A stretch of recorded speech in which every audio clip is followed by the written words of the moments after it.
बिस्मिल्लाहिर्रहमानिर्रहीम। अस्सलाम वालेकुम स्टूडेंट्स, आज मैं आपको लेसन नंबर 2 पार्ट 2 पढ़ाने जा रहा हूं। आपको स्टूडेंट्स जैसे कि मालूम है कि मैंने आपको लेसन नंबर 2 पार्ट 1 के अंदर हैज़ बीन और हैव बीन का इस्तेमाल सिखाया था। उर्दू में पहचान, स्ट्रक्चर्स, एग्जाम्पल्स और 3 नोट्स वहाँ पे मैंने आपको लिखवाए थे और समझाए थे। अब इस वीडियो लेक्चर के अंदर मैं आपको लेसन नंबर 2 का पार्ट 2 पढ़ाने जा रहा हूं और हैज़ बीन हैव बीन से रिलेटेड जो स्पोकन इंग्लिश में सेंटेंसेस होते हैं उनको मैं सिखाऊंगा। आपको मैं डिफरेंस बताऊंगा कि रिटन इंग्लिश में अगर इन सेंटेंसेस को लिखा जाए तो कैसे लिखा जाता है और स्पोकन इंग्लिश में अगर इन्हें बोला जाए तो कैसे बोला जाता है। और वैसे आपको बता दूं कि रिटन इंग्लिश वाले सेंटेंसेस भी अगर आप बोलेंगे तो उससे ज़्यादा अच्छी इंग्लिश समझा जाएगा। अभी आपने हेडिंग लिखना है use of has been and have been lesson number 2 part 2 और नीचे लिखिए पॉइंट्स फॉर स्पोकन इंग्लिश। यहाँ पर मैंने आपको कोई डेफिनेशंस या नोट्स नहीं लिखवाना, सिर्फ ये करूँगा कि आपको मैं ये सेंटेंस ही लिखवाऊँगा और फिर बताऊँगा कि ये रिटन इंग्लिश में कैसे इनको बोला जाता है और स्पोकन इंग्लिश में किस तरह बोला जाता है। आपने फर्स्ट सेंटेंस लिखना है he has not been ill for 2 days, वो 2 रोज से बीमार नहीं है। अगर देखा जाए तो ये रिटन इंग्लिश में he has not been ill for 2 days, यानी हैज़ और नॉट जो है वो अलग अलग लिखेंगे। लेकिन स्पोकन इंग्लिश में क्या होगा, सुनिए, he hasn't been ill for 2 days, वो 2 रोज से बीमार नहीं है। सिर्फ क्या डिफरेंस आया कि हैज़ और नॉट को कंट्रैक्शन में लेंगे और कोई चेंज नहीं आया। एक और एग्जाम्पल लिखें, they have not been angry with you since Monday, वो तुमसे सोमवार से नाराज नहीं है। तो स्टूडेंट ये देखिए, ये रिटन इंग्लिश में स्पोकन में कितना डिफरेंस आएगा। सुनिए, they haven't been angry with you since Monday, वो तुमसे सोमवार से नाराज नहीं है। सिर्फ हैव नॉट को कंट्रैक्शन में लेंगे, बाकी कोई चेंज नहीं आया। एक और एग्जांपल ले लेते हैं और ये कौन सी लेंगे, नेगेटिव इंट्रोगेटिव सेंटेंसेस अगर रिटन इंग्लिश में हो तो क्या होगा और स्पोकन इंग्लिश में क्या चेंज आता है। आपने एग्जांपल लेना है, लिखें he has not been ill for 2 days, क्या वो 2 रोज से बीमार नहीं है, ये रिटन इंग्लिश में। और स्पोकन इंग्लिश में क्या होगा, hasn't he been ill for 2 days। सिर्फ इतना डिफरेंस आया कि हैज़ नॉट को कंट्रैक्शन में लेंगे। अच्छा, यहाँ पर ये स्टूडेंट बताता चलूँ कि अगर आप पूछेंगे has not he been ill for 2 days, हो सकता है यानी हैज़ के साथ पूरे नॉट को, फुल नॉट को लिखें सब्जेक्ट से पहले, तो ऐसा पॉसिबल नहीं है। बल्कि ये होता है कि अगर कंट्रैक्शन में हैज़ को नॉट के साथ हम लिखें या बोलें तो फिर उसे शुरू में ला सकते हैं। लेकिन अगर फुल नॉट को लिखना है तो हैज़ के बाद सब्जेक्ट और फिर आगे नॉट आता है, ये आपने बात याद रखना है।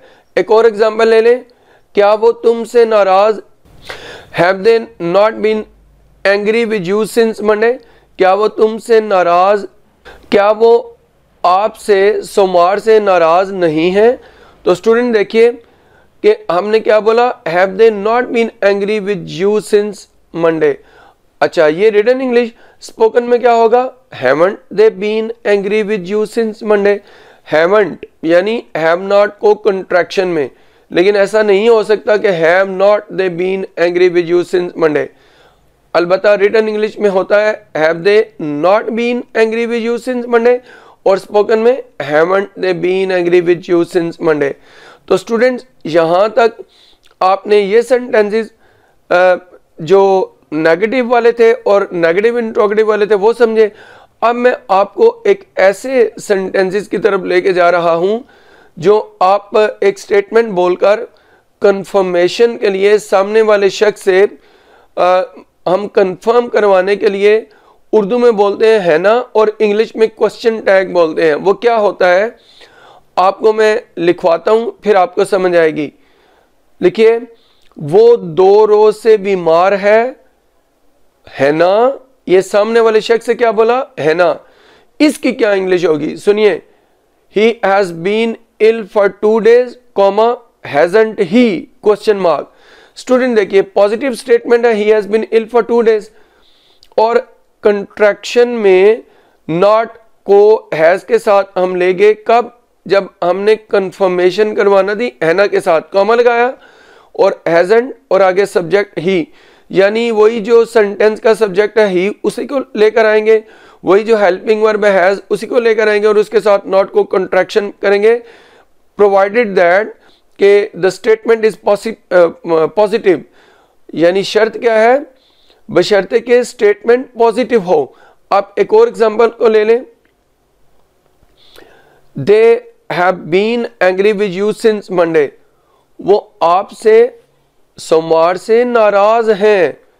अब हैना की इंग्लिश क्या है, हैना कॉमा हैवंट दे क्वेश्चन मार्क, देखिए पॉजिटिव स्टेटमेंट तो हैवंट दे, वही सब्जेक्ट दे जो स्टेटमेंट का सब्जेक्ट था वही लेकर आए, और वही हेल्पिंग वर्ब और उसके साथ नॉट अपने पास से कॉन्ट्रैक्ट करके लगाया हैवंट दे। अच्छा, ये तो होगी पॉजिटिव स्टेटमेंट के लिए कंफर्मेशन। अगर नेगेटिव स्टेटमेंट हो फिर क्या करते हैं, आप सुनिए, he has not been ill for 2 days, वो 2 रोज से बीमार नहीं है ना, कॉमा लगाकर हैज ही, वही सब्जेक्ट जो स्टेटमेंट का ही वो लेकर आए और वही हेल्पिंग वर्ब हैज, और इधर नॉट को हम कंट्रैक्शन में नहीं लाए क्योंकि नेगेटिव स्टेटमेंट हो तो ऐसा नहीं करते, एंड में क्वेश्चन मार्क लगाना है।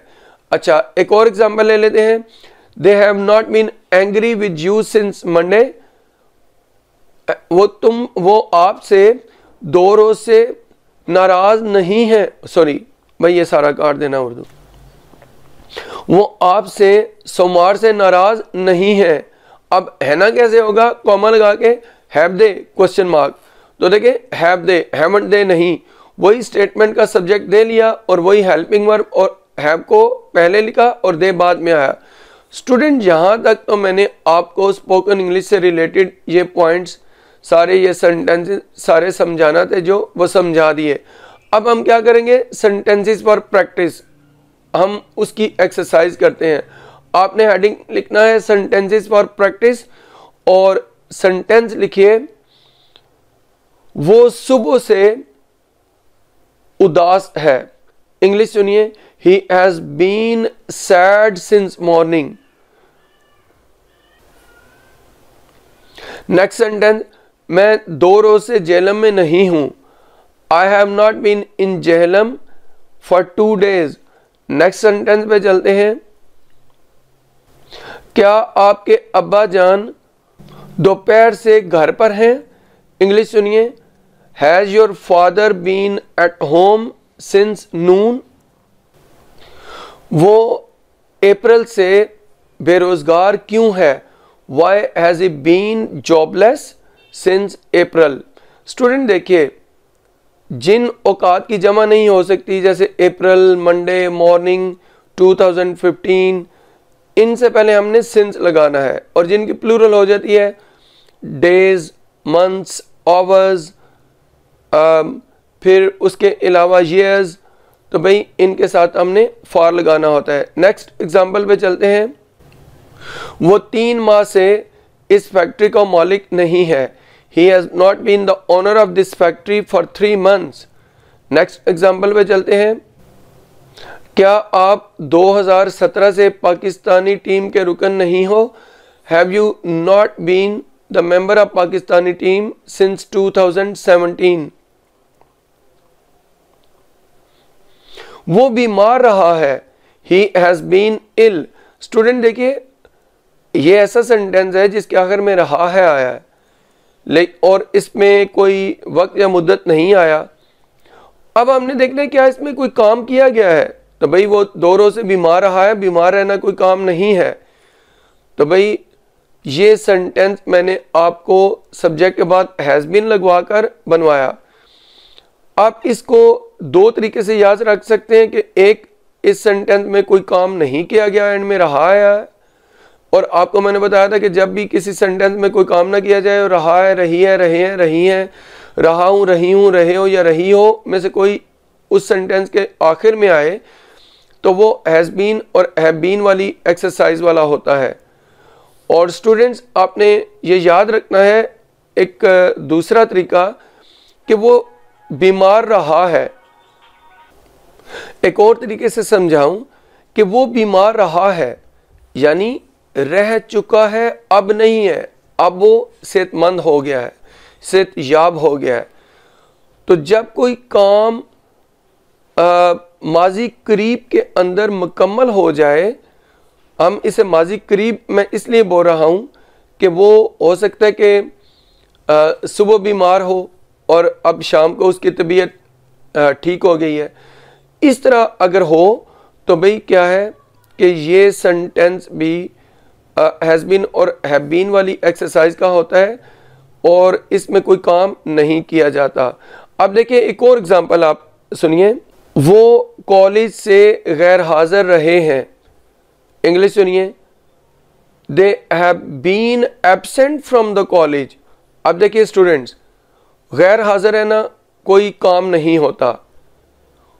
रहा है, रही है, रहे हैं, रही हैं, रहा हूँ, रही हूँ, रहे हो, रही हो, इसमें से कोई एक निशानी आए और फिक्र में कोई काम ना किया जाए तो वो हैज़ बीन हैव बीन वाला ही होता है। इसमें वक्त और मुद्दत आए ना आए इसकी कोई टेंशन नहीं है।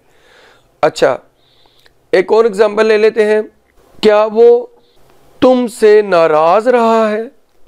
इंग्लिश सुनिए, has he been angry with you. देखिए, नाराज रहना भी कोई काम नहीं होता, ये एक स्टेट होती है, एक हालत होती है। तो रहा है एंड में आया और कोई काम नहीं किया गया तो भाई ये भी हैज़ बीन हैव बीन वाली एक्सरसाइज का सेंटेंस होता है। नेक्स्ट सेंटेंस पे चलते हैं। वो कई साल से इस कॉलेज में उस्ताद है। इंग्लिश सुनिए, he has been a teacher in this college for many years. Next, वो बचपन से दोस्त हैं। They have been friends since childhood. Student देखिए, चाइल्डहुड की प्लूरल नहीं होती। एक और एग्जांपल ले लेते हैं। हम जमात रहे हैं। We have been class fellows. देखिए, हम जमात रहे हैं यानी हम क्लास फेलोज रहे हैं। भाई क्लास फेलो होना कोई काम नहीं है, लेकिन अब हम क्लास फेलो नहीं हैं। तो देखें, ये क्लास फेलो रहने वाला अमल मुकम्मल हो चुका है। नेक्स्ट पे चलते हैं। वो कब से पाकिस्तानी फौज में है? इंग्लिश सुनिए, since when has he been in Pakistani army. क्या मैंने बोला? Since when has he been in Pakistani army. Student देखिए, कब से की इंग्लिश शुरू में ही कर लेते हैं, सिंस व्हेन इसे ही टाइम समझ लें, बल्कि ये होता ही टाइम है इधर। अच्छा, फिर क्या करते हैं, हैज या हैव में से एक लगा के, जैसे इधर हैज़ लगाया और फिर आगे सब्जेक्ट ही और बीन के बाद इन पाकिस्तानी आर्मी। नेक्स्ट सेंटेंस पे चलते हैं। कौन 3 माह से जेल में है? Who has been in jail for 3 months? वो 2016 से इस फैक्ट्री में मुलाजिम है। सुनिए, he has been the employee of this factory since 2016। Student देखिए, ये मैंने आपको क्या लिखवाया, वो 2016 से इस फैक्ट्री में मुलाजिम है। he has been the employ, employ होता है मुलाजिम या servant, SERVANT, in this factory since 2016। 2016 की प्लूरल नहीं होती तो सिंस लगाया।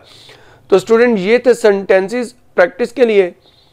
आपको मैंने इस वीडियो लेक्चर के अंदर जो कुछ पढ़ाया, अगर आपको पसंद आया मेरा लेक्चर, इस मेरी वीडियो को लाइक कीजिए, शेयर कीजिए, मेरे चैनल को सब्सक्राइब कीजिए। इस वीडियो से इतना ही। अल्लाह हाफिज़।